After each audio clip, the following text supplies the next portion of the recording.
California, this magnificent place that we all call home, has always attracted dreamers and doers. They help create a golden state filled with opportunity, attracting people from around the country and the world seeking a place in which to build a better life. But now, bro, they got raided right now. Many feel the California dream is under attack. Everything has gone up such a high amount. The cost of living is sky high. Women homelessness has increased. Over the last decade, it's up 63%. The homeless crisis remains. I'm going to break down again. And climate change is bringing extreme weather and extreme disasters. Tell me what California has done in the last several years to make your life better. You can't just keep doubling down on spending more money on things that aren't working. Tonight, we've invited 8 of the top candidates for governor to debate the issues we all face. The largest and most inclusive debate of the election.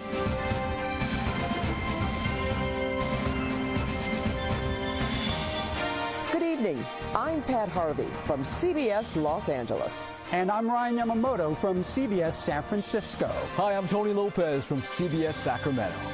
Hi, I'm Julie Watts from CBS News California Investigates. And hello, I'm Sarah Sadwani from Pomona College.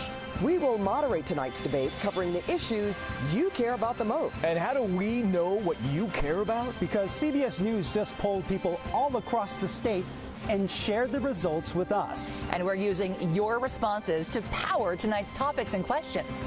So time for us to take our seats and let's get this showdown started.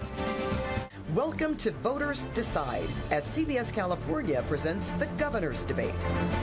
A 90-minute in-depth discussion of the issues, live on the CBS-owned stations across California and many of our affiliates. And presented with our partners, Pomona College and Asian Pacific American Public Affairs. Welcome to the campus of Pomona College in Claremont, California. And the historic Bridges Auditorium. For tonight's CBS California, Pomona College, and Apapa Governor's Debate. And welcome.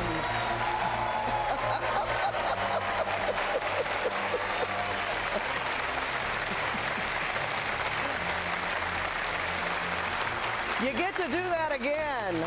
Welcome inside Bridges Auditorium. Pomona College, thank you for hosting this debate. Give yourselves another big round of applause.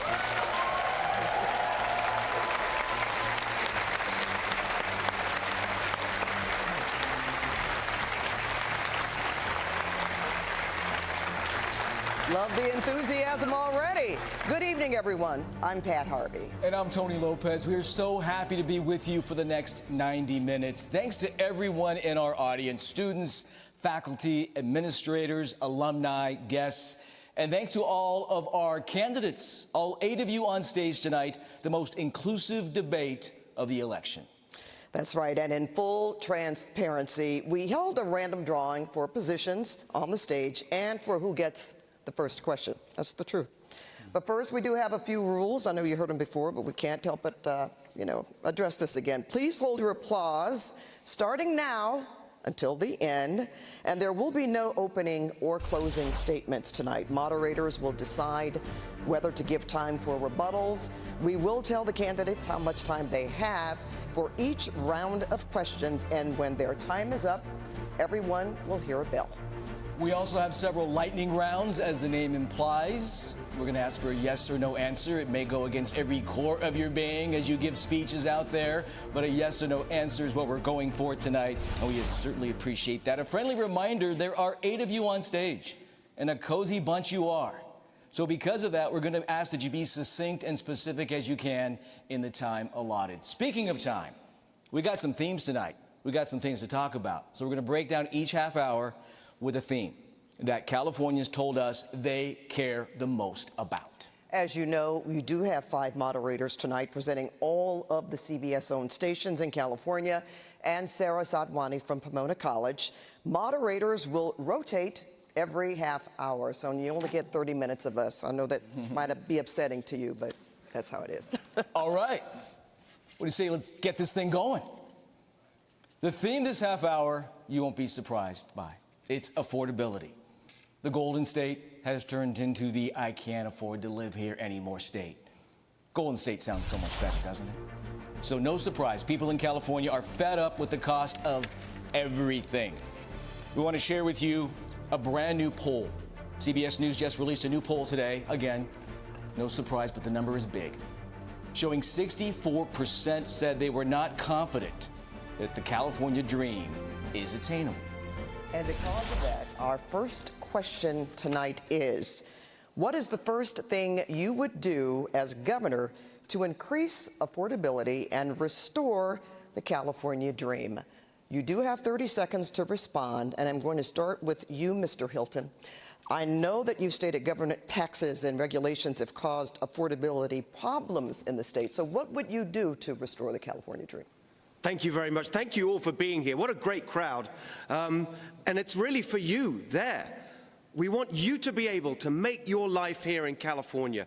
Young people setting out on that journey. And the first thing I do is send to the legislature my first budget with my plan to make our state Cal-affordable. $3 gas, cut your electric bills in half, your first $100,000 tax-free, and especially for young people, a home you can afford to buy so we can restore that California dream of home ownership. Thank you, Mr. Hilton. I'll go to you next, Mr. Bianco, and I know you agree with most of what your Republican colleague there said in terms of deregulations and cutting taxes. But how do you propose to get anything done in a state with a supermajority Democratic legislature? Well, the supermajority Democratic legislature is going to have to respond to California putting me into that office. And so it's not how I'm going to respond to them, it's how are they going to respond to me to make sure that we fix California. California is broken because of what has been happening in Sacramento because of an absolute failed Democrat progressive agenda that is destroying California. Everything that they are experiencing where they can't experience what I experienced when I came here is because of a failed agenda. The regulations and the taxes have to go. Thank you so much, Mr. Bianco. Mr. Mahan, what would you do to restore the California dream? Pat, thanks for the question. This topic is personal for me because I grew up in a working class family in a small farming town, paycheck to paycheck, and I know what it means when gas prices go up as fast as they have. I'm the only candidate on this stage who has pledged to suspend and then reform the gas tax. It is the most regressive tax in California. Working people, rural people are spending 3 times as much maintaining our roads as wealthier EV owners. We need to change that, but I won't stop there. We'll remove all of the barriers to building housing. Thank you, Mr. Mahan. All right, you brought up the gas tax. Mr. Becerra, I know that you are not in favor of the gas tax. So I want you to tell me why. Not in favor of cutting the gas. Yes, you do not want to cut the gas tax. Yeah. So don't answer the first question, answer this question. You can just give me 5 seconds on why you do not support the gas tax, and you can answer the question. Because I want everyone who's sitting here to be able to drive on our roads, cross our bridges, make sure transit is working, and you have to fund it somehow. Those who say they're going to cut the gas tax have to also say what they're going to replace it with. Otherwise, we're going to have potholes in every road, and we're going to have bridges that can collapse. We have to fund what it takes to have quality infrastructure in California. But I will tell you this, when it comes to affordability, I know a little bit about that because my parents came to this state with $12 in their pocket. Yet they did build the California dream for my sisters and me. And so what I'll do, if I can finish the thought, is we'll reduce prescription drug prices. CalRx is working well. And we'll start building the homes that we need. 40,000 units are shovel ready. I'll get them going the first day I'm in office. Thank you, Mr. Becerra.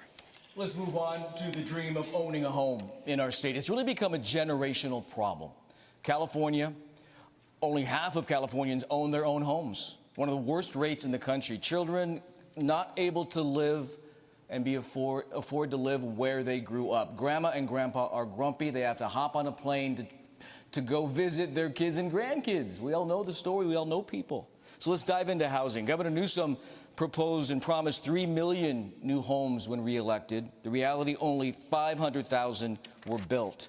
So obviously that goal was not reached. The question to each one of you candidates, or at least 4 of you, you have 45 seconds to answer. What would you do differently to meet those housing goals? We'll start with you, Mr. Thurman.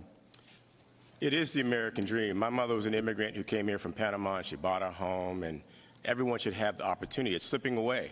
And as governor, the first thing I'll do is provide down payment assistance grants to those who want to own a home. And we will build 2 million housing units using the surplus property that school districts have in every single county in this state. And we'll build 2.3 million units by the year 2030. I know what it's like to grow up in a household without food and on public assistance. I grew up on government cheese. I worked $3 an hour. Even now, I work an overnight job to put my kids through college and pay for elderly family members. We can create a more affordable California. Let us do that together. Mr. Thurman, thank you. Mr. Steyer, same question to you. There are environmental hurdles that raise the cost, obviously. I know you are big on the environment. Give us your take, 45 seconds, on housing and affordability. So I was in Altadena yesterday talking to people who'd lost their houses. And I knew, listening to them, how central owning a house is to a California family. And the solution here is not a silver bullet. It's what I call silver buckshot. We need to work to shorten and reduce the cost of permitting. We need to redo zoning. There have been steps that I've supported in the last year on that way. We need to drop the cost of construction by using industrial construction off-site. And we need to work with the cities and counties and bring the money to them so they can afford to do housing. There is a plan on my website that's very clear, but in every one of these, it's going to be absolutely important to do structural change. The idea that we're going to do the same thing better is insanity. We need to make structural change in every one of the places where Californians can't afford to live. Mr. Steyer, thank you. Mr. Villaraigosa, same question. He mentioned the rebuilding during the firestorm and the aftermath. The hurdles were removed. Are you in favor of removing the hurdles, not just in times of emergencies, but with the housing emergency that we have right here and right now? Yes. And let me just say that homeownership used to be part of the American dream.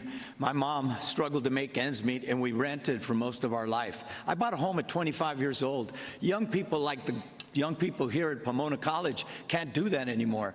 And so I've argued that we need to have first-time buyer assistance, $25 billion initiative at no cost to the taxpayer that will help them get into their first house and build up to 150,000 units.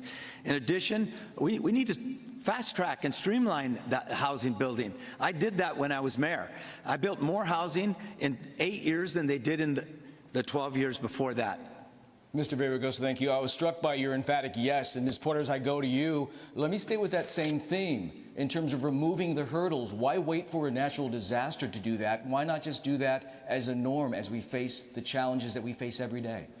Yeah, you hear people on stage talking about their parents and they were able to buy houses, but I'm the single mom of 3 teenagers who believe they will not be able to buy houses here in California. We have to build much faster.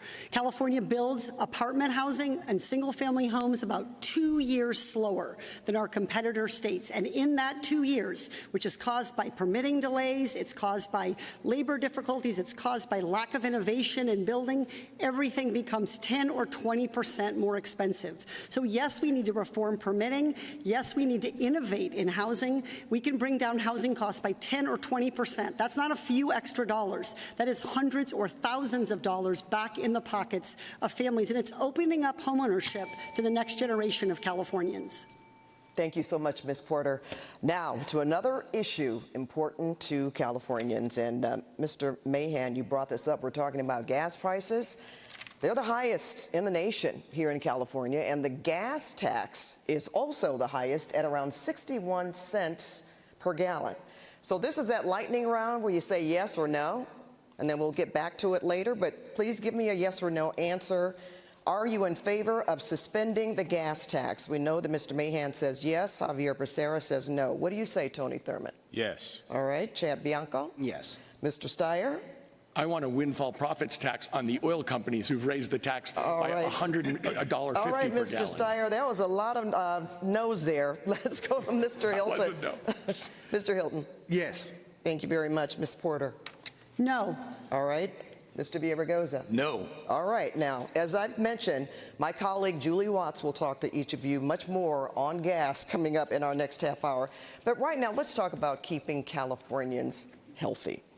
Because of federal subsidies ending, those enrolled in Covered California faced a 97% increase, with 6 in 10 people saying they have either skipped or delayed care altogether.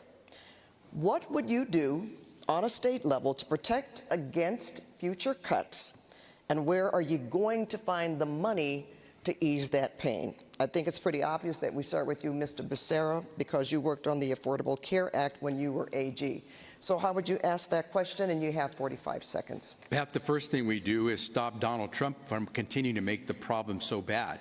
Had Donald Trump allowed the premium tax credits under the Affordable Care Act to continue forward, millions of Californians would be able to afford their health care insurance. Had Donald Trump not gutted $1 trillion out of the Medicaid program, which is called Medi-Cal here, we wouldn't be facing 3 million Californians losing their health insurance. The first thing we have to do is stop Steve Hilton's daddy, who has endorsed him and said that's what we got to do, from becoming the next governor of the state of California. We need someone who's going to fight Donald Trump, not agree with him.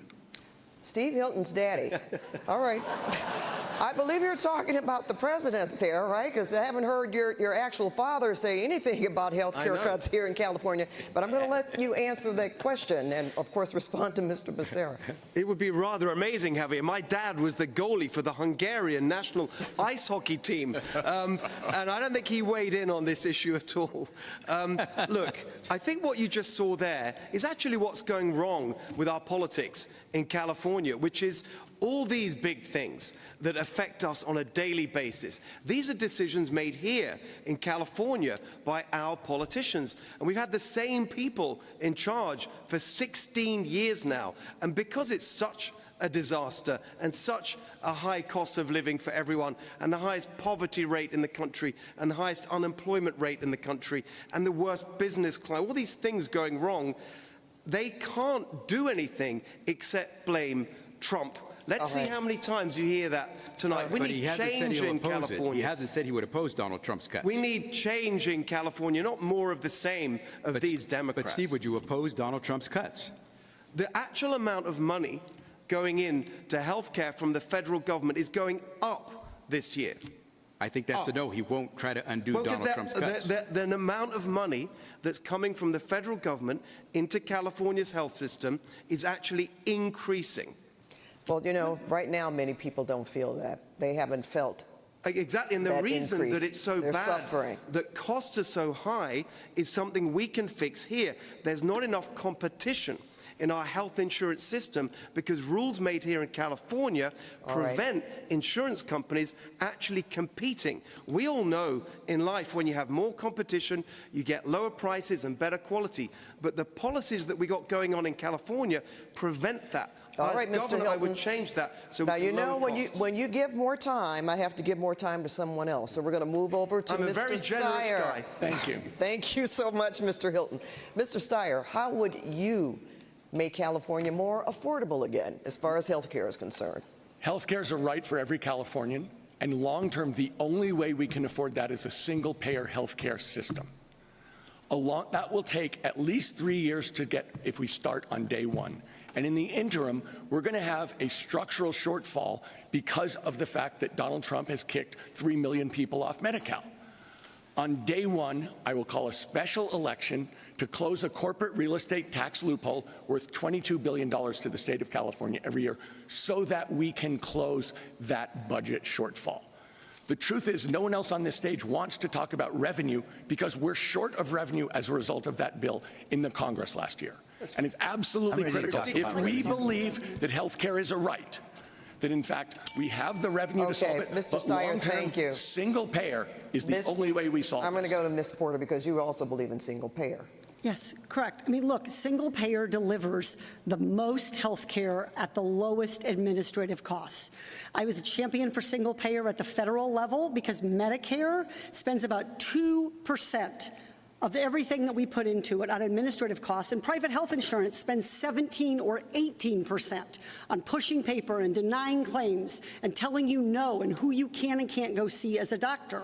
So that's the change we have to get. We have to get much more administratively efficient with our health care. With regard to Donald Trump's cuts, we have to make sure we're protecting our hospitals. 25% of our hospitals in California are projected to close because of those cuts, and those hospitals provide 60% of care for car accidents, heart attacks, strokes, and other trauma. Mr. Bianco. I feel like I'm in the twilight zone here. We need to start. We have a group of 20-year-old kids, 20-ish, and we're just sitting here lying to them about broken Democrat policies in California for the last 20 years, and we're going to sit here and blame a president who's been president for a year. This is absolutely ridiculous. What would you do then, Mr. Bianco? If we cared about California, we wouldn't worry about what the federal government is doing. California is the 4th largest economy in the entire world. What do we care about a cut to medical? Does that mean we support single payer in California? Absolutely not. If you want socialism, go somewhere else, because single payer people come to America for the best medical coverage and care in the entire world. And what if you don't have any health care? What are you going to do for the people who need I thought I got to answer, but apparently we're just going to do this all night. But we only have so much time. But we still have 2 more half hours to go, Mr. Bianco. So they're going to take it from me. Now I see where we're going to go when you attack the Democrat policies that have destroyed this state. If you elect a governor who cares about the state, it's not going to matter whether President Trump or President whoever takes something away from the state, because the waste, fraud, the abuse of our money in California by a government that we already know, hundreds of billions of dollars, and we're worried about President Trump taking away that. Okay. It's crazy that we're lying to these kids. We're going to end on that, Mr. Bianco. We get your point there. We had rules here. I thought we had rules here. We're not supposed to go back and forth. I thought we had like 45 seconds apiece. You do. Hold on, Antonio. Pat, they're all wrong. They're all wrong. Let me explain why. Give me 1 second here. First of all, Steve, Chad, Trump's tax cuts are cruel. We see vulnerable people who are losing coverage who need it. So you're wrong to defend Trump's tax cuts. On the other hand, Tom, Katie, we don't know how to pay for single payer, and we see countries with single payer struggling with long lines and cuts to care. The last time the legislature looked at it, they abandoned it because it would double the state budget. All right, Mr. And Javier Mahan. Becerra is defending the status quo and just blaming Trump. Here's the real answer. Incentivize actual health, not just fee for service. Make people healthier. All right, boy, this is democracy at work, that's for sure. Okay, Mr. Villaraigosa, 10 seconds. And Pat, 10 seconds? 10 seconds, because we're not over. The debate isn't over. Hold it. Becerra's right. He cut billions of dollars from Medi-Cal for almost 3 million people, and covered California the subsidies for it. That's true. But it's also true that we have too much waste and fraud in our system, and we need to attack that as well. Okay, that's gonna come up in the next half hour. I promise. It is. Mr. Mahan used my name. It's going to come up in the next half Mr. hour. Mahan, Okay? We have to hear from a student. Now, I know you're not against that, right? You have to hear from our students. But Pat, at least you're still going to be here. But Pat, at least give those of us who had our name used, give at least a 10-second response. Well, and since you've said my name several times, go ahead, Mr. Becerra. Okay. Really quickly, just to respond to Mr. Mahan. The only person who's actually run a healthcare system, the largest system in the world, is me. I expanded healthcare beyond what we had ever seen in the country's history. So if you want to talk about what works, ask somebody who actually did it. Thank you very much. I'm the only person here who's going to get the money back that Donald Trump took away from us. I'm the only person who mentioned how to raise revenue so that we can pay for health care. Thank you, Mr. Steyer. And Mr. Thurman, really quickly, you know what's interesting? Everybody wants to talk at this debate, so that means we're doing a good job. I think so. Right? I think we're going to move on to a touchy-feely moment. This is worse than my teenagers every candidate has spoken. If I could just answer your question. You asked the question about revenue. What none of the candidates have said is that the only way we get this is by taxing billionaires. We have the opportunity to vote for a billionaire tax right now that will keep our hospitals open and give us the revenue that we can use to have a real single-payer healthcare system. What Mr. Bianco and Mr. Hilton didn't tell you is that they follow Trump, who doesn't care that those who don't have insurance got kicked off of health insurance. I don't see how that's good leadership and how anyone should be governor who wants to get people off of our healthcare rolls. Okay, we do want to hear from a student. Yeah. Pat, you got him going. You got him going. So let's embrace the environment we're in, okay? First of all, before we get to a question from a student, let's get a round of applause for Pomona College and where we are in this beautiful venue. I mean, you drove up here.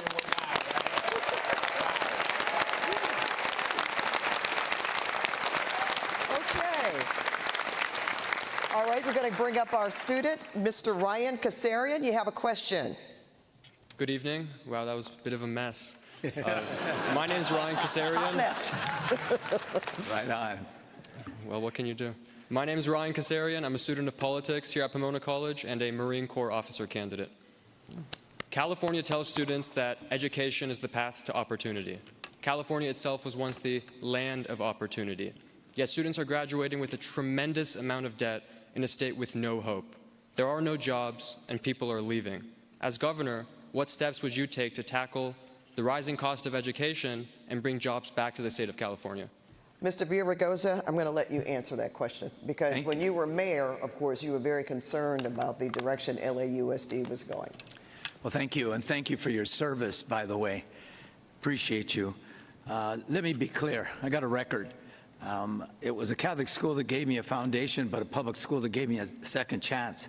1 out of 3 schools were failing when I was mayor, and by the time I was done, it was a 60% increase in the graduation rate. But college affordability is not affordable. It's just not. $85,000 for tuition at Stanford and USC. That's unacceptable. In fact, probably here as well. Thank you. We're going to come back. Mr. Thurman, you're superintendent of education, please. Thank you, Ryan, and thank you for your service. I've introduced legislation already that would make college free in California. I call it Pay It Forward. You go to school for free for 4 years, and when you graduate and you get a job, you start to pay back what was provided for you for the next group of students who come after you. And as governor, I will implement this program so that we help to reduce the debt that California students experience so they can put that money towards buying a home or launching a business. You know, I lost both my parents by the time I was 6 years old. I was raised by my cousin who adopted me and worked at a university, and because she worked there, I got to go to college for free. I believe we should do the same for California students. Thank you, Mr. Thurman, for your story, and thank you, all of you, for having coffee before you came out here tonight. This has been electric, but it's not over. Up next, Julie Watts with CBS News California Investigates will join us to discuss money and accountability in politics. We're talking fraud, gas prices, the insurance crisis, education, a laundry list. I know you have thoughts. We will get those thoughts. So stay with us for the CBS California Governor's Debate.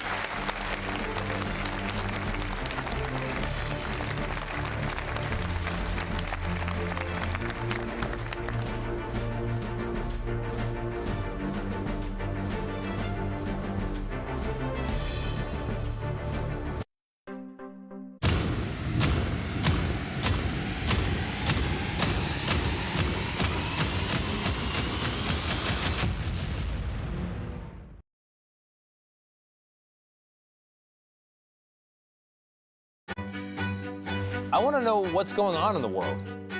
You can't do that if you're just sitting in a chair, reading about what other people have found. You have to get out there and listen. By telling people about each other, you actually bring this country together. There are big questions that all of us are asking. I want to get you the answers. I'm Tony DeCopel. Join me on the CBS Evening News. Go to the ends of the earth, half a world away, and reach for the stars. If I take time to think, they might go get Brad. Experience thought-provoking, something that speaks to people across time. Innovative. It's this magical process. And truly original reporting. You've discovered you're more of a songwriter. Where does that leave you? Great question. Because there's always something new under the sun. There's a lot more on the menu on CBS Sunday morning.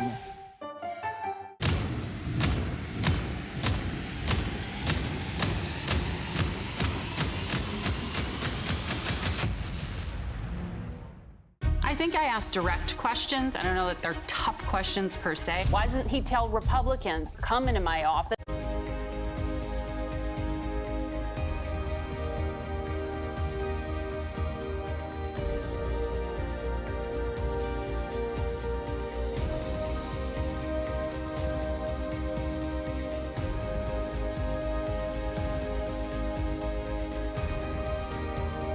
United States has conducted an operation that killed Osama bin Laden, the leader of Al-Qaeda.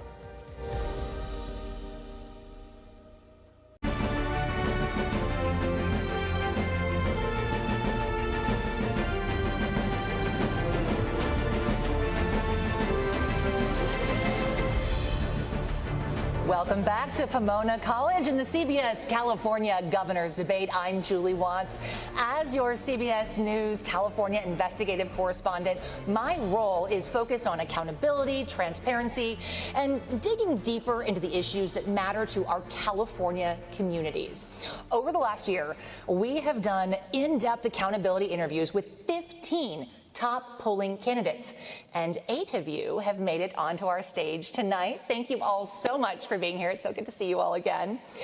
You can see their full interviews at cbsnews.com/CAGov. We'll talk more about that in a minute. So just so y'all know, I am not afraid to cut mics, so let's not, thank you, right, okay. For the next half hour, we are going to continue the theme of our interview series. And as I'm sure you all know, that was pushing beyond the talking points. So that means, yes, there will be follow-up questions. We are going to start with gas prices and more specifically, the gas crisis. CBS News California investigation recently revealed that state leaders who once accused oil companies of price gouging now admit they didn't find price gouging. Meanwhile, 2 refineries have shut down in response to California policies, and roughly 20% of our special California gas is now being refined in China and then shipped back over here to us. Critics say that is leading to price spikes during this current war and more pollution. So, Mr. Steyer, I would like to start with you. During our interview, you argued that California should actually outsource all of our refining, whether it be overseas or to other states. Given that California refineries are among the cleanest in the world, can you explain why you don't think that will increase pollution and, frankly, why it won't increase prices for that matter? What I said was that we should have the ability to outsource everything because we're under the thumb of the oil companies who have been jacking up prices. And if you look at the price of gasoline in the state of California, it is up because of the war in Iran. And that war has driven up prices for everybody in California by about $1.50. And the costs to the oil companies have not gone up a penny. That's $70 billion of profit to the oil companies because of a war started by Donald Trump. So, Mr. Steyer, to be specific, the folks at home, you can go to cbsnews.com/CAGov and see what Mr. Steyer said. But you did, in fact, say that we should be outsourcing all refining. We should be able to do that because if we're going to get held up by the few refineries left in California, it's going to be necessary for us to have an alternative. Sir, I'm going to just go ahead and fact check a little bit here. So what happens is our gas supply is priced at the most expensive barrel. And right now, the most expensive barrel is coming in from overseas. And so gas prices in California are set at that level. Yes, refineries, yes, the oil companies are profiting more right now, but they're not the ones specifically, at least they say, they aren't the ones specifically setting the price of gas. I'm going to let some of your other colleagues chime in. And actually, I would love to go to Ms. Porter. Well, can I finish my thought? No, because sir, but we you can should come take back when it is those your windfall time. profits. Sir, we're going to have to cut the mic if you're not respectful. Ms. Porter, I would love to give you a chance. Thank you so much for joining us tonight. During our interview, you said that you do think we should be keeping refineries in state, at least for now. And so I would love to hear your thoughts on Mr. Steyer's answer. Yeah, right now, we need to keep all of our energy sources online. That's just the reality that we're in. Electricity demand in California is projected to go up 50% in the next few years, and so we're going to need to be adding green energy rapidly. I think right now, those refineries, they're up, they're running, they're creating good jobs. Let's keep them there. But I want to be really clear, because I know you do care about accountability. Refineries, the people who work in Kern County at those refineries and the people who live in Kern County also face some of the worst pollution and lower life expectancies. Green energy gets us out of that. Ms. Porter, I do want to ask you to respond specifically to the portion of the question about increased gas prices and increased pollution. Do you think that outsourcing all of our refining would increase pollution and ultimately gas prices? As I just said, I think our refineries right now in California should stay open. We've always had a mix of refined here and brought in overseas. So it's yes, probably going to stay that way. So yes, it would increase pollution and prices. So I would love to sort of switch gears a little bit. Mr. Hilton, you have a very different perspective, and I want to push back a little bit on your perspective. You've been arguing that we need to increase drilling in California. Now, realistically, and even the oil companies will tell you this, we will never be able to drill enough to replace the 60% of crude we now import into California. And even if we could, as we just mentioned, we've lost our refining capacity. We can't turn it into gasoline here anyway. So considering that we cannot drill our way to energy independence, can you tell us a bit about how you will support the transition to at least a hybrid electric future? So we just need a bit of common sense in this whole area. First of all, Javier said earlier about the gas tax, which is a big part of the reason it's so expensive, that we need it for the roads, but we pay the highest gas tax and have the worst roads in America. I was speaking to a contractor the other day who builds roads, who said it's 4 times as expensive to do it in California compared to other states. We can change that. In terms of production, my conversations with the energy industry in Kern County, I spend a lot of time there, that actually, with the right policies, we can double production. Can you ask, though, answer the question that I asked, sir, and that is, how are you going to support the transition to electric or alternative sources? Well, first of all, as long as we are using oil and gas in California, it's just common sense that we use the abundant reserves we have here, rather than shipping it halfway around the world from Mr. Iraq. Hilton, understood. But are you saying you're not going to support at all any shift to electric? Yes, but let's be sensible about electric. For example, right now, we have a fleet of gas-fired power stations generating electricity that are running at 10 to 15% of their capacity, even though we have abundant natural gas in California that we could be using to generate affordable, reliable electricity that would lower the cost of electric bills for consumers and businesses. Sir, Mr. Villaraigosa, you're next on my list because you very much are the all-of-the-above candidate, right? You said that many times. By the way, 252 times y'all said all of the above in our interview series. Very common phrase. But yes, you are the all-of-the-above candidate.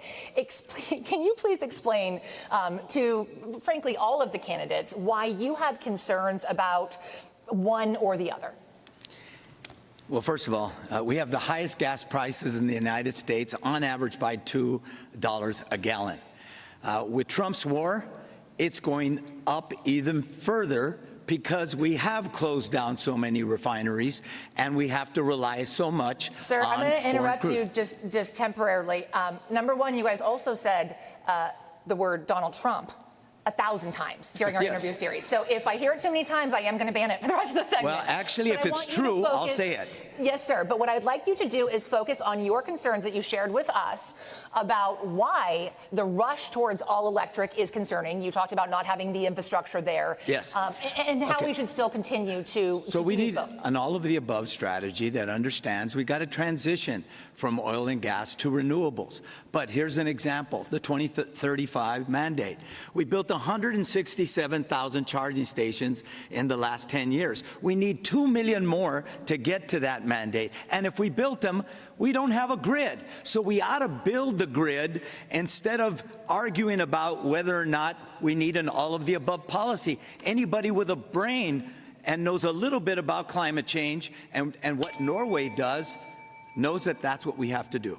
Thank you, sir. All right, we're going to put a pin in gas prices for a second, and we're going to move on to insurance. Californians who have insurance are often worried about the high cost. But our investigation found that an increasing number of homeowners simply cannot get insurance, even in low wildfire risk areas. And that is the concern, right? So insurers, they tell us, listen, we stopped writing new policies because California regulations won't let them charge enough to cover their risk. Mr. Becerra, you have promised to freeze insurance rates. And I want to push back a little bit because rate increases, as you know, they are approved by the insurance commissioner and they are mandated under state law. What authority do you think that the governor has to freeze insurance rates without going back to the voters to overturn Prop 103? Julie, the governor can declare a state of emergency, and that's what I would do. This affordability crisis is hitting every family, and we have to act as if this were a break glass moment. And so I would declare that state of emergency. I would call in the insurance commissioner. I would call in those insurance companies. What would be the cause of the state of emergency? The high prices and the fact that people are losing their insurance coverage without any explanation. So, sir, let me just follow up on that. Following Prop 103, the California Supreme Court ruled that temporary price freezes were unconstitutional. What would make your proposed state of emergency different than that? I am calling for a freeze. I am calling for an opportunity to sit everyone down. I am calling for an opportunity to reveal behind the curtain what insurance companies are doing. But if the court's already ruled that that was unconstitutional, how is your plan different? Well, Julie, I'd like to go to court with you on that one. I was the Attorney General of the state of California, and I did defend our people to try to get the lowest cost. And I'd be willing to go to court to tell you that I could call that freeze, even though you're telling me we can't. I will try. Well, I'm just asking you to tell us how. Because how? I will call in the insurance commissioner, I will call in the industry, and I will say, I am going to call for a freeze. If you don't want to go there, then I will call for an investigation of the way you're conducting your business. My mom, who has had some homes for about 30 years, lost her insurance on one of her small houses, never made a claim on that home. She lost the insurance coverage she had. By the time she was able to find it again, she had to pay more than twice as much for that insurance coverage. Why, after so many decades of paying that insurance company premium after premium for month after month, year after year, can they just all of a sudden cancel you and say goodbye? Because they're a private company and they can do whatever that's they not want good enough. right now. For me as governor, that's not good enough. Understood. Yes, Mr. Mahan. Yeah, thanks, Julie.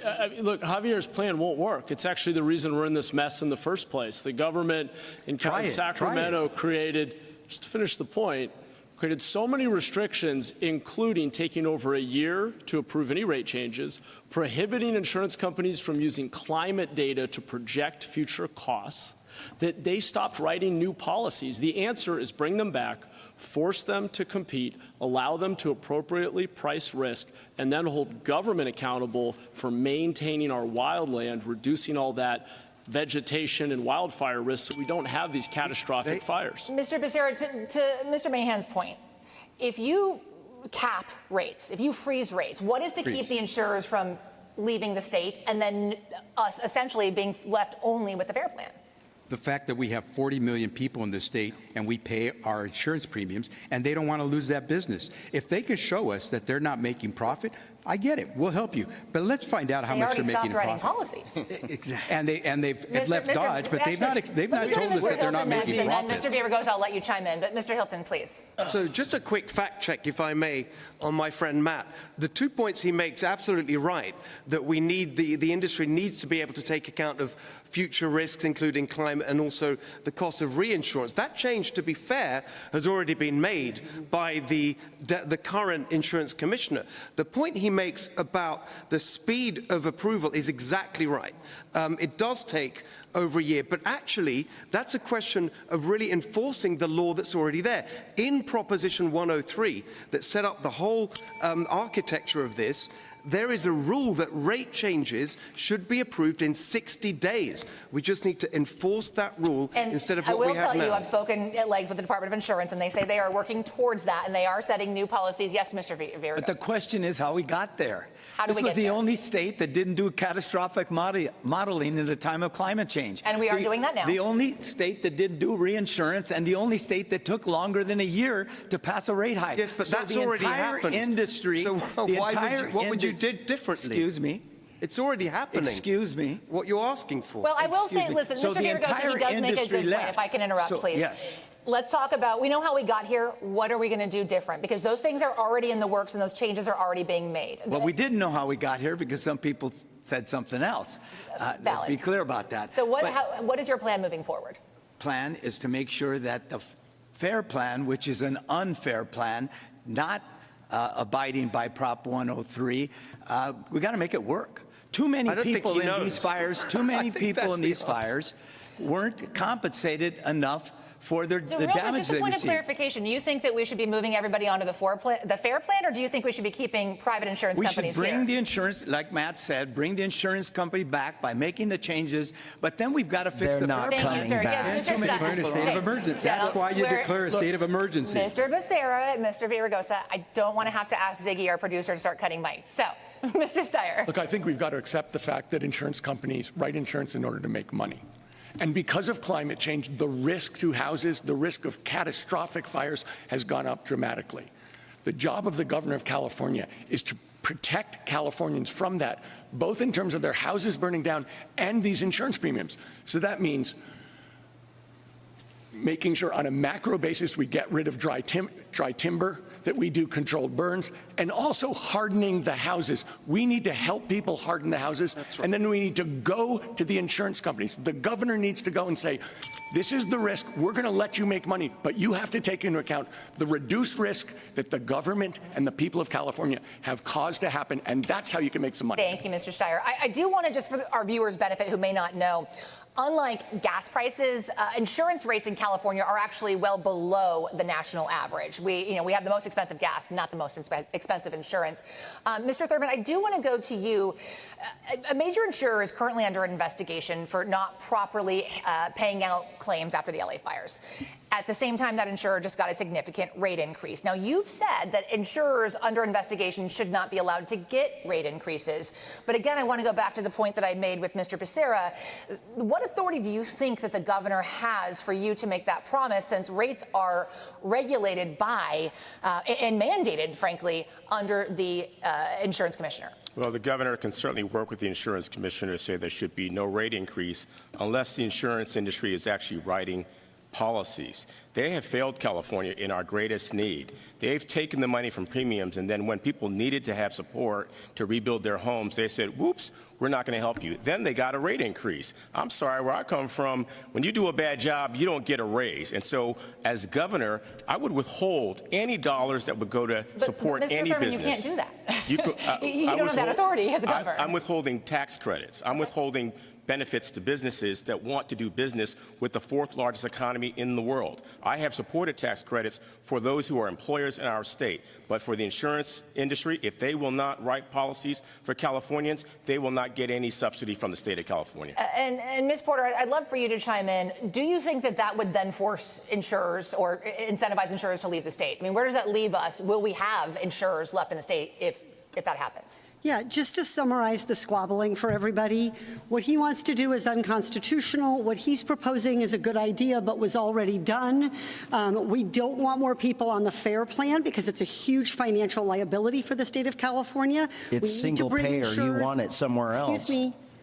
Excuse me. It's single payer. I'm speaking. I know you are. She's talking. Mr. And Bianco, we're lying we'll go to to kids. You. We'll go to you next. Oh, I wasn't sure if I was even up here anymore.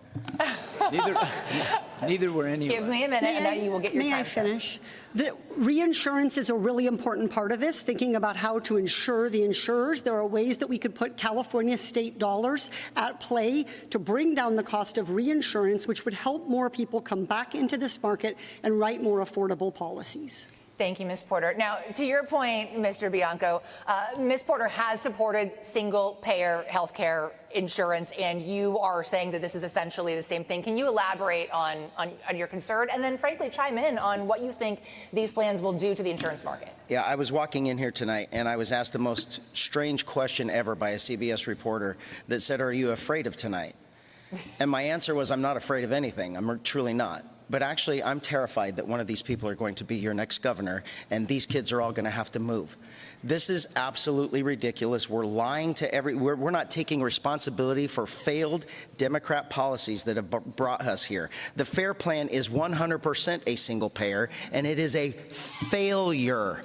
Absolute failure. So we're not going to medical because it's the same thing. The insurance companies left because the insurance companies can't be forced into bankruptcy by the state. They told the state it wasn't global warming. Stop believing that. It was a failed environmental policy that doesn't allow fire departments to prevent defensible space around our homes or clear out the brush for 30 years that are building in our mountains and in our hills that took out a city. Okay, they specifically said we were going to lose lose a city, and our governor said, we don't care, and so the insurance companies left. Mr. When Bianco, do you have Julie, any may I ask Javier a question? Do you have any ideas for what you would do so far? All you've said is this group has failed. The regulations, What would you do? Exactly. I will stop the 16 years of Democrat failure of regulations in this state that have destroyed their ability to live here. They are going to have to find a different state to live, not grow up in the California that I had the opportunity to grow up in, because regulation in this state is destroying our ability to live here. Thank you, Mr. Bianco. And I will say this, just to clarify for folks, that the governor does have the authority to appoint the heads of state agencies who then make regulations. So they can do that without going through the legislature, for those folks at home who may not understand that. Yes, Mr. Hilton, you wanted to ask Mr. Becerra. If I may just ask Javier a question. Thank you. He said that he would declare a state of emergency on insurance. Have you read the statute that sets out the governor's emergency powers? I've actually defended the governor in any number of forms when I was Attorney General for the state of California. Have you read the emergency powers statute?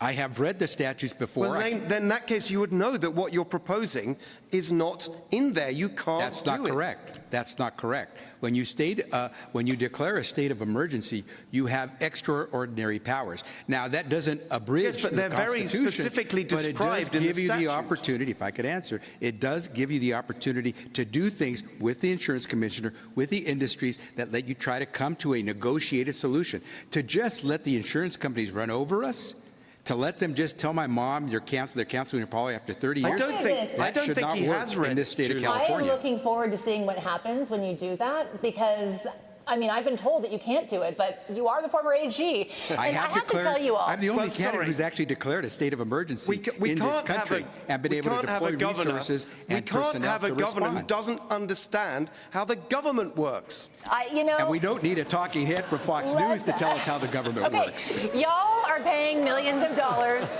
for attack ads, so let's keep those on the commercials. By the way, great new commercial today, sir. Thank you. We've got lots of ideas for all your questions. And we are live, so please, none of that language tonight, sir. All right, we're going to move on to education. And I have to tell you, one of the coolest things about our interview series is people tell me all the time, I learned so much, even from the candidates they don't agree with, they would never vote for. They learned a lot from your interviews. And so this is what I'm trying to get at here, is to have you guys debate your policies. Very different perspectives. Different people are going to agree with different things. But please be honest about what we can do. California schools. This is a really important one. Schools are the state's single largest budget item. The single largest budget item. Yet districts are facing a financial crisis right now, driven in part because of skyrocketing insurance costs and an influx of decades-old abuse lawsuits. Now, student test scores, as we all know, are still below pre-pandemic levels. Schools are cutting teachers and cutting programs at a time that we need those programs to get our students back on track. You all have thrown out these key words, equity, accountability. You want to give teachers grades. Right now, schools can't even hire teachers. They are firing teachers. My sister is a teacher. She's got more than 30 kids in her class because they're firing teachers in her district.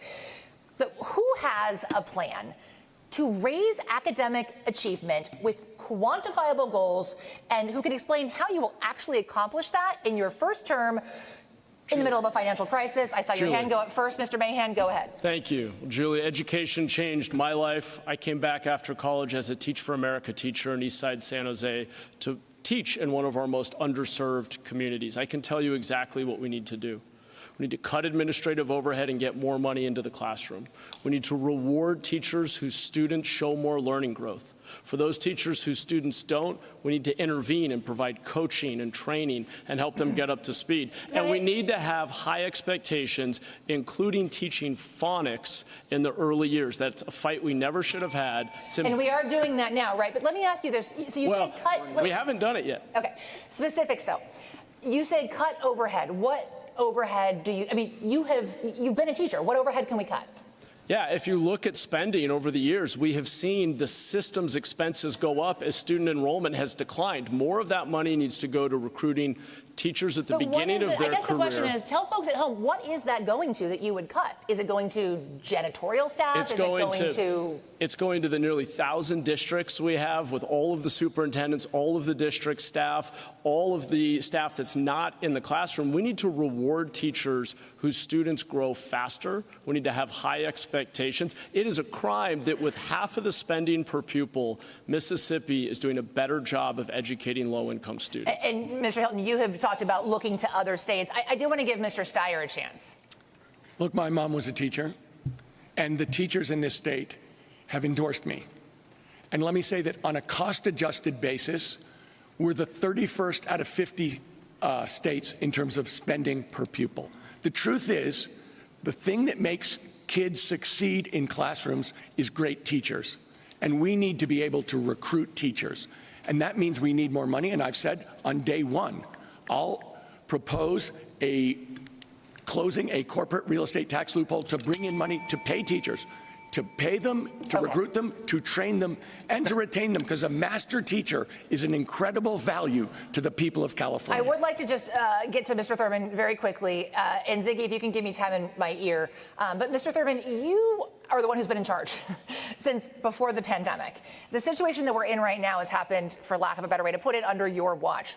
What can we do to increase student achievement in light of the financial crisis? I mean, education is the greatest equalizer there is. It saved my life as somebody who lost both parents, and education gave me an opportunity to change my humble beginnings, and we have to provide that for all of our students. What folks aren't saying on this stage is the biggest challenge for our schools is declining enrollment. Schools get their revenue based on attendance, and we're one of only 6 states in the nation that still gives revenue based on average daily attendance. We have to move to an enrollment system as we recognize that schools are losing revenue, and we have to implement my 5-year plan to make sure every student reads by 3rd grade. Speaking of students, we have to get to our student question, but you can watch in-depth interviews with all of our candidates on all these topics online. In the meantime, I would love to introduce Chloe Ogans, a Pomona College sophomore, with a question for you. Hello, my name is Chloe Ogans. I study politics at Pomona, and when researching your platform, something that came up was that you talk about reconstructing or rebuilding California, and so if elected governor, I was wondering what your vision was for that. Ms. Porter, it seems like you've had the least amount of stage time in this segment, so I am going to defer to you. Would you like to answer that question? Yeah, we need to make California grow. We need more people in California, and we can't get there if we don't add housing. Yes, we need jobs, but right now one of the biggest reasons we're not growing jobs is we don't have anywhere for workers to live. I've also rolled out policies for free childcare. That is a game changer for California, bringing us something that other states don't offer. And 2 free years, tuition free at our UC, our CSUs, and our Cal Polys. Those are all real affordability solutions. They're taking us back in some ways to things we used to have, like free UCs, and forward in others, like free childcare. And we'll talk more in the future about how we're going to fund those things. In the meantime, I want to thank you all. This has been a pleasure. Of course, our 30 minutes flew by. And remember, we cannot cover every issue tonight, but you can. You can head to cbsnews.com/CAGov for our side-by-side candidate guide. Pick your candidates, pick your issues, watch their in-depth interviews. We will be right back.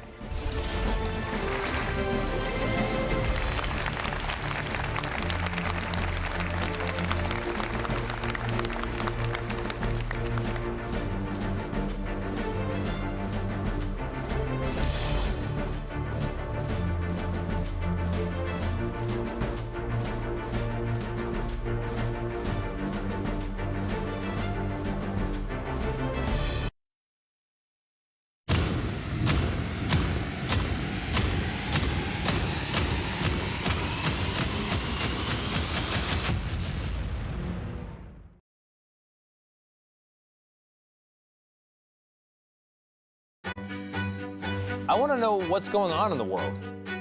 You can't do that if you're just sitting in a chair, reading about what other people have found.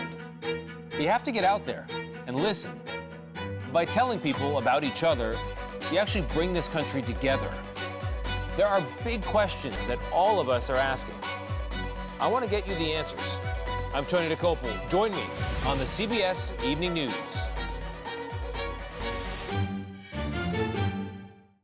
Go to the ends of the earth, half a world away, and reach for the stars. If I take time to think, they might go get Brad.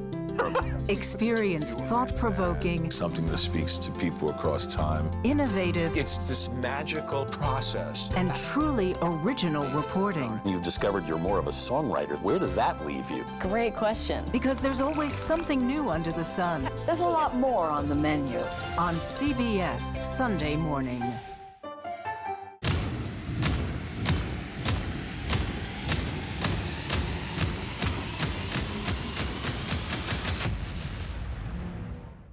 I think I asked direct questions. I don't know that they're tough questions per se. Why doesn't he tell Republicans, come into my office, let's hammer this thing out? Margaret, it's a totally fair question. Why are you opposed to this deployment? It's unconstitutional. That's the role of Face the Nation, to focus on the issues at hand. That means a civil conversation with perspective. It's time for the CBS News Original, 60 Minutes CBS Sunday. There's always something new under the sun on CBS Sunday morning.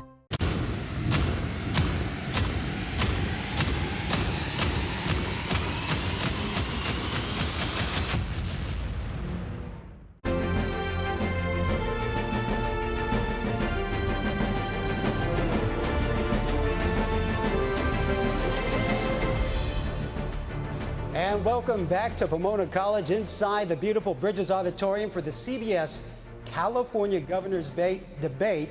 Thanks for joining us. I'm Ryan Yamamoto. And I'm Sarah Sadwani. In the last hour, we've covered accountability, we've covered affordability. Now we're going to delve into some of the deeper issues on social issues impacting California. Our first topic is homelessness.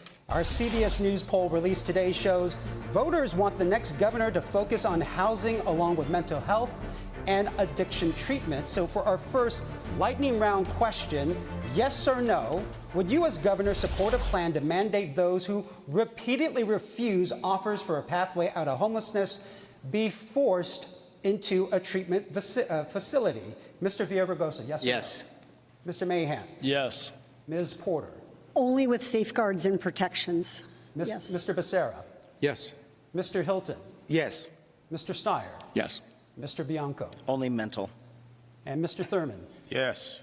So to follow up with that, so Ms. Porter, while it's true homelessness impacts a wide range of people, to those down on their luck, fleeing violence, or living paycheck to paycheck, while the state can do better, there are services in place to help those individuals. So my question is, how do you help those who may be dealing with mental health and or drug addiction who repeatedly refuse service? You have 45 seconds. So I worked on in Congress and passed a bill in the House called the Mental Health Justice Act. And one of the things it would do is create dedicated mental health responders in lieu of police. When someone has been unsheltered for a very long time and they have a serious mental illness or a serious substance use problem, it is very, very challenging to help them. What we've seen from the Care Court proposal that Governor Newsom rolled out is a big plan and very, very low take-up. So we need to have stronger provisions that let those who are on our streets helping be able to get those people the help that they need. There are people who are too ill and unable to make decisions for themselves, but we have to balance that against this state's long history, an ugly history of incarcerating people for reasons that have nothing to do with either of those things, but track along race. Thank you, Ms. Porter. So, Mr. Bianco, you have said in your interview with CBS that homelessness is a mental health and drug addiction issue. As governor, how would you help those people fleeing domestic violence, who lost their job, or dealing with unexpected illnesses or injury, who now no longer have a place to sleep? You have 45 seconds. Yeah, here's the lie that all of these are trying to put onto all of these kids for them to believe. I'm the only one up here that has dealt with this for my entire career. 33 years of people living on the street, whether it's domestic violence, drugs, alcohol, or whatever the case may be. And I will tell you this, the amount of people that are on the street are completely opposite of what she wants to tell you. The ones that are there for how you describe students or kids that got kicked out of their house or domestic violence, we come across them all of the time, and we jump for joy because we can actually help them. There are plenty of services for all of them, and we get them into the services when we find them. Absolutely. It's the drug and alcohol that we cannot get them into. Prop 36 has to be funded. We have to have mental health and drug and alcohol facilities to put them into. Now, the alcohol part, the drug part, that's against the law. We can. Ms. Porter, would you like to respond? Yeah, I ran a statewide foreclosure and eviction prevention program and sat across from thousands of families who were struggling to hang on to their homes. It's true that some people have mental health issues and substance use issues, but he doesn't have any concrete plans to do more for those, including around building more housing. I have the only concrete plan. Excuse me. I was the first Democrat leading a large city to support Prop 36. So I understand the need to be able to get people indoors when they're refusing help and harming the broader community. But Chad is wrong. We don't have enough beds for people. As mayor of San Jose, the third largest city in the state, we have led the way in reducing the number of people living outside by 1/3 by building basic dignified shelter, interim housing, treatment capacity, and requiring that people come indoors when it's available. Giving them a solid roof instead of a tent We'll come back to you, is Mr. not Bianco. compassion. Thank you. Mr. Mahan, I want to follow up on that comment. As mayor of San Jose, you tout the accomplishments of reducing homelessness in your city, but in a recent clearing of an encampment called the Jungle, unhoused advocates in your city say you are not keeping promises of providing enough shelter to the more than 100 people in that specific camp. How do you answer critics who say you are forcing people to move without a viable place to go? Well, Sarah, I've had to take on advocates and interests in my city who have defended the status quo. The truth is we're closing the last large encampment in San Jose, formerly known as the Jungle. We did 50 days of outreach, offered every single person out there interim housing. That's a private room with a door that locks. And we have already moved over half of the people there indoors. We have offered folks a safe, dignified alternative to the streets. But when people repeatedly refuse to come indoors, that's a sign that their addiction, their mental health issue is a problem that they can't get a handle on, and the only compassionate thing to do is to intervene and get them into a safe space. Could I offer another perspective? As a social worker, I've spent 20 years helping young adults leaving foster care get housing. You know, what I'm hearing from you, Mr. Bianco, is just horrendous. To blame the victims. We have 10,000 teenagers who are homeless in this state. I actually blamed you and your policies, well, not you can, but if you have any ideas, share them. Otherwise, stop wasting the public's dollars to steal ballots and to try and keep people from voting. And so, as I was saying, reclaiming my time, I'm working on a policy to provide subsidized housing and supports to our homeless teens and to pass a $10 billion bond to build affordable housing for those who are unhoused. That's the work that government's supposed to do. So, Mr. Bianco, some people might say you're trying to arrest your way out of this problem. You realize that we didn't have this problem before 2014 in Prop 47. When the government decided to lie to the people, call it safe schools and safe streets, and make drug use legal, make theft legal, and a whole mess of other crimes legal in California. That's why we're here from 2014. You just quick Google search about homeless, and it goes just like this from 2014 till now. That's why we're here, because of failed policies that every single one of them support. If we are not going to, before Prop 47 in 2014, the answer was not arrest. It was we took them to court. I was a drug cop. Take them to court and say, do you want to go to jail or do you want to go to rehab? And the vast majority of them picked rehab. That's what we want. Prop 47 and these failed policies have made my jails the hotbed for mental health and drug addiction care, and that's not what they're supposed to be for, and it's their policies. The reason your jails are that way is because you shouldn't have to go to jail to get substance abuse treatment. Don't break the law. Criminalize the victims. Don't break the law. Thank you, Mr. Bianco. So, Mr. Hilton, as the other Republican on stage, do you agree with your colleague, Mr. Bianco, or do you have a completely different approach to this? You know, hearing this conversation, it just makes me heartbroken, really. We've got this situation in California that is completely unacceptable. This crisis that has gone on for so long, it shames our state. The fact that you've got people living in these conditions, we would never tolerate someone we love living in these conditions. And so we shouldn't accept it at all for people that we don't know. And so we got to have a clear and strong plan. And here it is. Number one, we have to enforce the law. It is illegal to live and camp on the streets. Number two, we have to get people into drug and alcohol treatment. Last year, Governor Newsom vetoed a bill that the Democrats passed in the state legislature, the Sober Housing Act. That is ridiculous. Thank you, Mr. Hilton. And number three, we need to increase mental health provision so we can take care of people where they should be, in mental health facilities, not in jail. Thank you. Mr. Becerra, you have said we need to focus on accountability when it comes to the billions of dollars that have been spent already to solve the homelessness crisis. But you also gave Governor Newsom an A for effort on this issue. So my question is, are those billions of dollars well spent or not? You have 45 seconds. Yeah, and Sarah, let me clarify. I gave the governor an A for effort for his work as governor, not on this particular issue. And what I will tell you is this, that we will not cycle people through the streets and into jails and just see that constant recycling. What we will do is we will build up the treatment facilities that we need.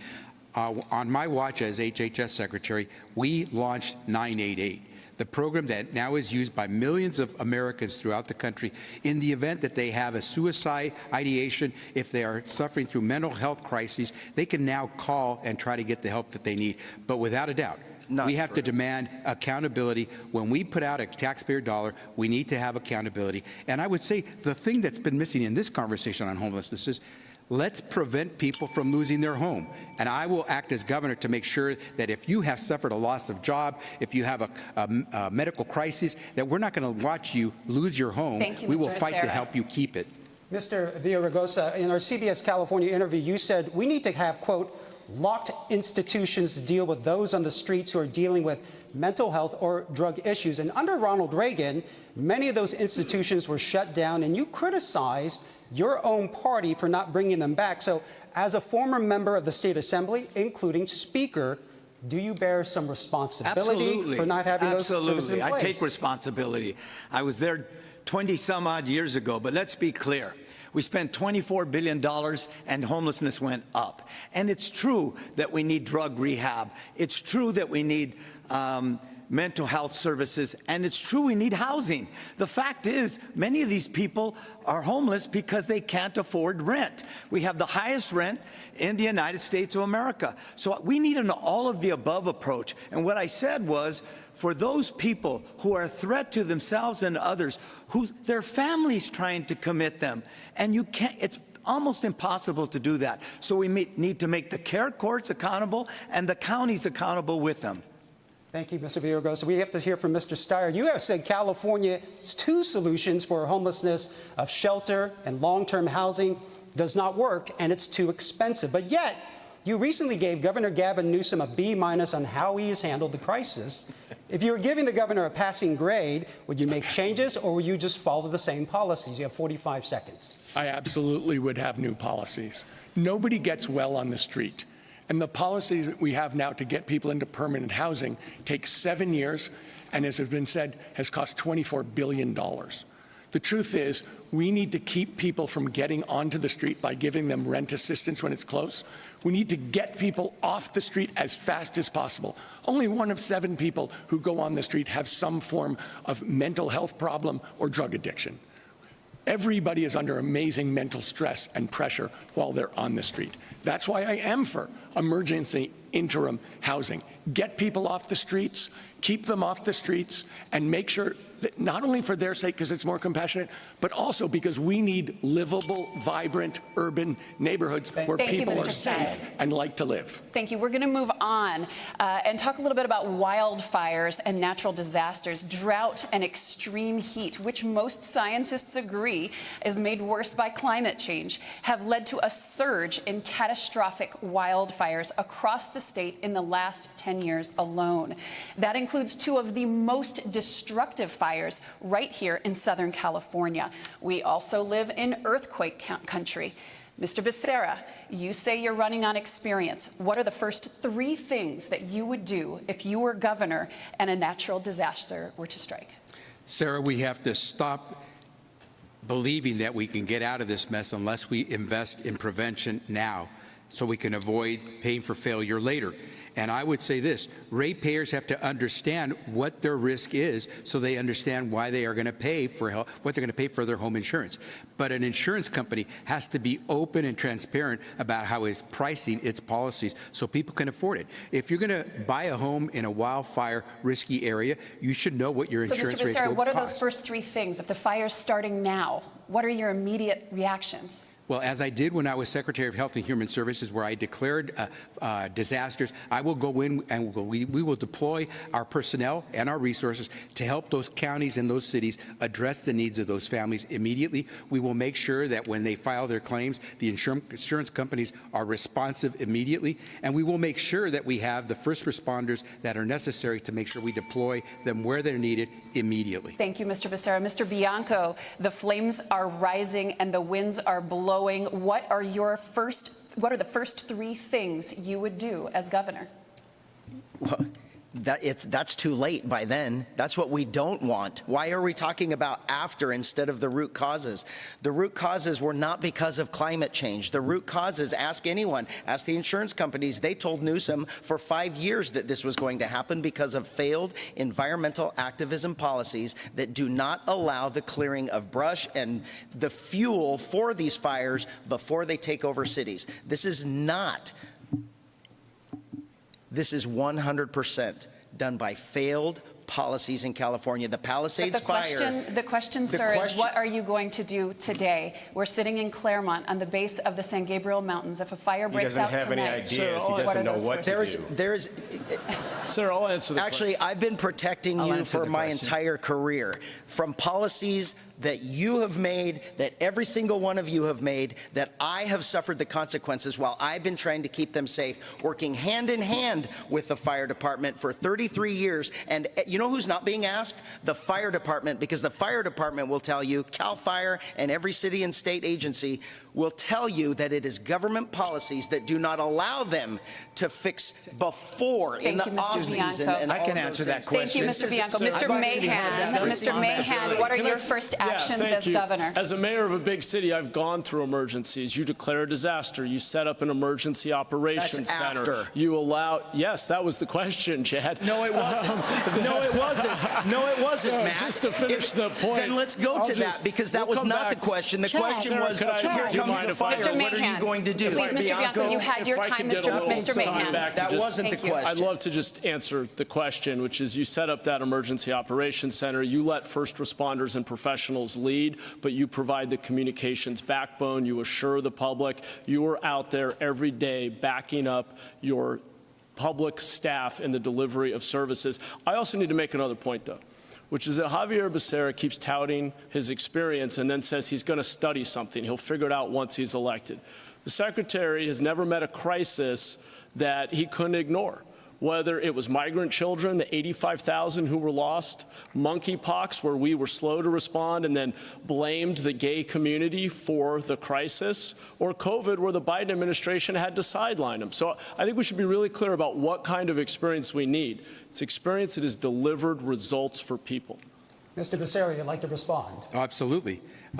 You're not wearing a mask, are you, Matt? You are not worrying about catching monkeypox, right?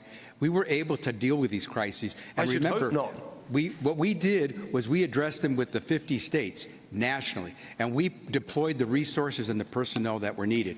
We got out of these crises. Today, the economy is not worried about COVID because we made sure that 700 million COVID vaccines went into the arms of Americans, and never once did anyone, whether you're insured or not, have to worry about whether or not you'd have to pay for them. And even those who provided deceptive information about the vaccines got the vaccines. Thank you, Mr. Becerra. Mr. Villaraigosa, you wanted to get in on this one. Yes, I also was a mayor during some big fires and big disasters. What would I do as governor, though? Let me be clear. We got to expand CAL FIRE. We do have to do a lot more with prescribed burns. We got to fix the insurance crisis, because the people that were affected by this fire, aren't able to replace their homes. We got to do an all of the above strategy that understands that climate change is here and it has exacerbated it, but we can mitigate those changes with the right decisions. Thank you, sir. Mr. Steyer, since they brought up insurance, you had backed the Affordable Insurance and Climate Recovery Act. which authorized the state attorney general to sue fossil fuel companies for damages linked to climate disasters to help blunt rising insurance costs. But that initiative actually failed last week in the Senate Insurance Committee. So how would you, as governor, advance that? You have 45 seconds. Advance what? The Insurance and Climate Recovery Act that you backed. Okay, so let's be clear. The oil companies have been polluting and knowingly polluting for 45 years. It has caused great damage to the people of California. In fact, it is a reason we're getting warm, and it is a reason we've had these fires that have dramatically hurt people so in you were Altadena causing and great Pacific damage Palisades. while you were investing in them? Excuse me? So the fossil fuel companies were causing great damage while you were investing in them? And so it is time that that act which I was pushing is the idea that they should pay back for polluting. In environmentalism, I have 3 real rules. Number 1 is polluter pays. It's absolutely critical that if people are going to pollute and damage the environment and cause harm to their neighbors, they pay. 2, we have to include environmental justice in every single environmental rule. And 3rd is we need to start to deploy all of the clean energy stuff that's cheaper now and get us back to the front of the world in leading it. It's true the fossil fuel companies are still providing gasoline to us at inflated prices.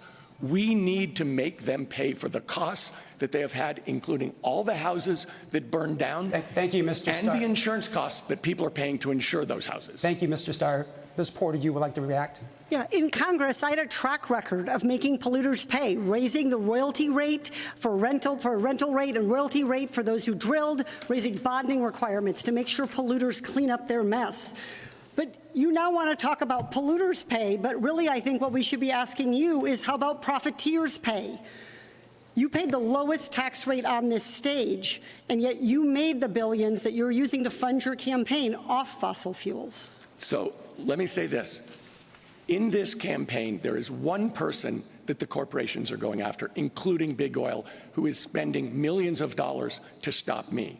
The electric monopolies, PG&E, millions of dollars to stop me. Because I'm the person on this stage who's the change agent. I'm the person who's going to drive down costs for the people of California by taking on the special interests. And they are spending tens of millions to stop me. That's how you know I'm for real. Because Thank you, Mr. they Steyer. think I'm for real, and they're spending tens of millions of dollars to stop me because they're scared of me. Thank you, Mr. Steyer. Mr. Hilton, we didn't forget about you. In your 2002 book, Good Business, you argued for corporate responsibility, and with Prime Minister Cameron, whom you advised, he campaigned on a green platform. Yet, you have accused California officials of climate hypocrisy. What specifically would you do as governor to help reverse the trend of these increasing wildfires?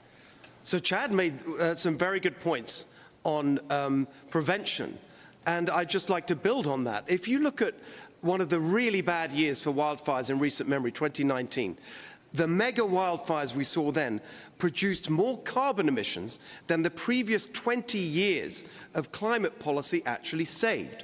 So if we want to reduce carbon emissions and protect against wildfires, and by the way, revive our timber industry so we can produce timber for building the homes we need in California, there's a very simple common sense way to do it, which is to have modern forest management so we don't have the fuel load in our forests, we can create jobs and opportunity in rural California, and reduce carbon emissions in the process because we won't have the mega wildfires. Thank you, Mr. Hilton.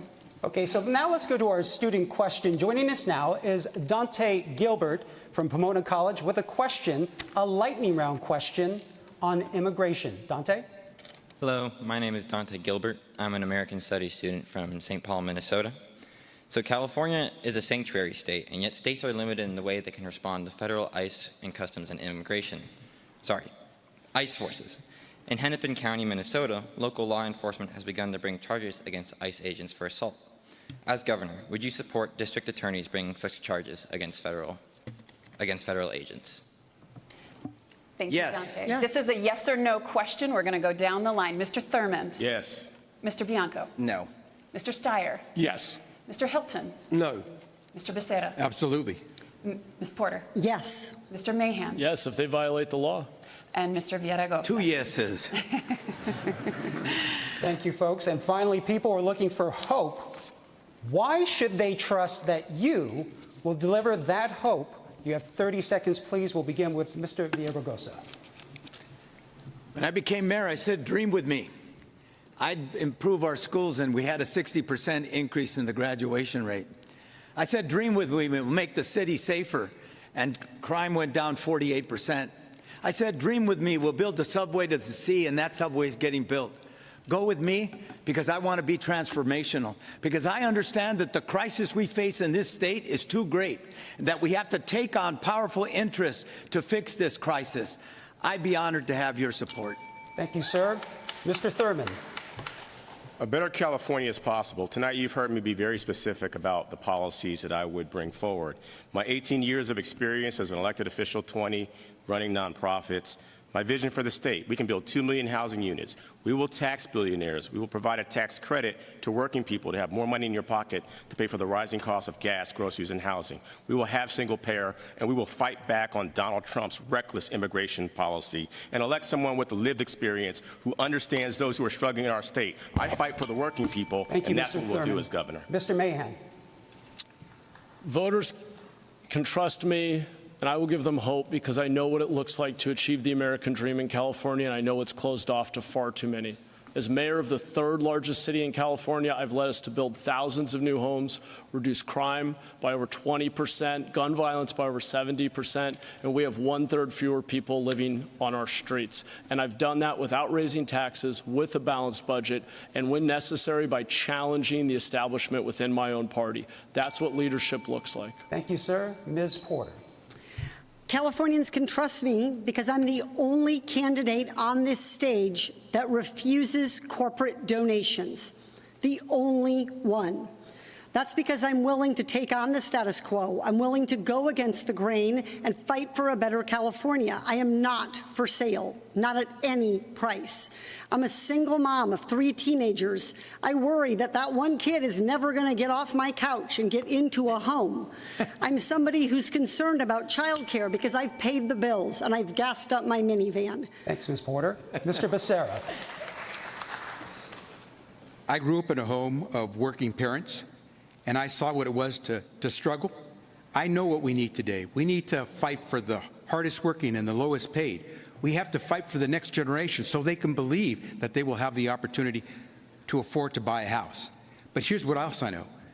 The governor's office is not a place with training wheels. You need people who have experienced those challenges, have dealt with national crises, who have taken on the biggest menace in Washington, D.C., sued him over 120 times, and defeated him. I'm going to fight for the hardest working and lowest paid and those young people who need to buy that house. Thank you, sir. Mr. Bianco. Yeah, every single person on this stage is either a career politician, a career strategist, or use the money to support them that brought us to this position today of the hour and a half that you're never going to get back. Everything in California is broken because of their policies, and I've spent 33 years of irrefutable service to the public with transparency, honesty, integrity, and most important, leadership. And that is what this state is desperately deserving. I'm sorry that you have been lied to for most of your life. Thank you, Mr. Bianco. Mr. Steyer. So the problem in California is people can't afford to live here anymore, can't afford to buy a house, and aren't getting the education they deserve. And in order to change that, we're going to have to take on the corporate special interests that are driving up your costs and profiting off you. I am the person who is willing to do that. I am the change agent, and you know it because they're spending money against me in the tens of millions of dollars. And the people who support me are progressives, environmentalists, and unions, including teachers and nurses. If you want change, there's only one person on the stage they're scared of. Thank you, sir. Mr. Hilton. So I'd like to go back to Chloe's question, which I'm afraid I didn't have the chance to answer. Chloe, you nailed it. We've got to be a state again where we build things, just as in the golden age of California, where we built the magnificent suburbs of Southern California, the UC campuses, incredible infrastructure. I've got the broad experience to get that done, most of my career in business, but also working in government, the deep policy expertise, detailed plans, and also building a team to get it done so we can make our state golden again. Thank you so much. Thanks so much. Thanks again to all of the candidates for joining us for the CBS California Governor's Debate. Have a great night, everyone.